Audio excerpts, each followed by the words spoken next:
లోక్సభ ఎన్నికల తొలి విడత పోలింగ్ ముగిసింది. తొలి దశలో 21 రాష్ట్రాలు, కేంద్రపాలిత ప్రాంతాల్లోని మొత్తం 102 లోక్సభ స్థానాలకు పోలింగ్ జరిగింది. లోక్సభతో పాటు అరుణాచల్ ప్రదేశ్, సిక్కిం అసెంబ్లీ ఎన్నికల పోలింగ్ ముగిసింది.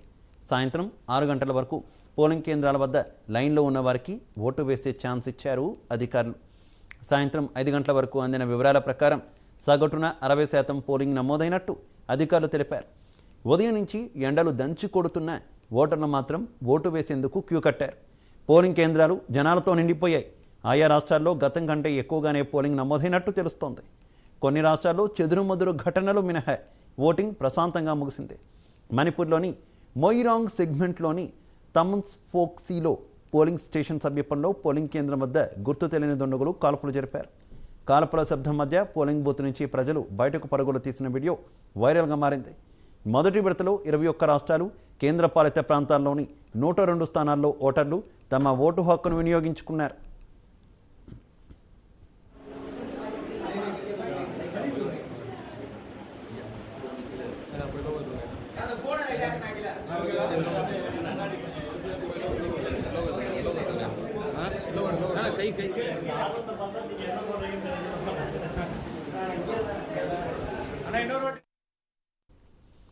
అత్యధికంగా ఈశాన్య రాష్ట్రం త్రిపురలో భారీగా పోలింగ్ నమోదైనట్లు సమాచారం.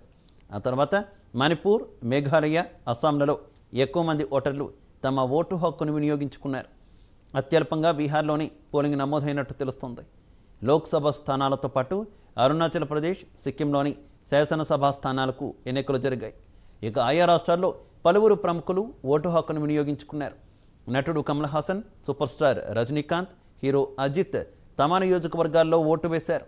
చెన్నై సౌత్ బీజేపీ అభ్యర్థి తమిళసై చెన్నై పోలింగ్ సెంటర్లో తన ఓటు హక్కు వినియోగించుకున్నారు. వీరితో పాటు పలువురు రాజకీయ ప్రముఖులు ఓటు హక్కు వినియోగించుకున్నారు. వృద్ధులు, కొత్త జంటలు ఓటు వేసి పలువురికి ఆదర్శంగా నిలిచారు.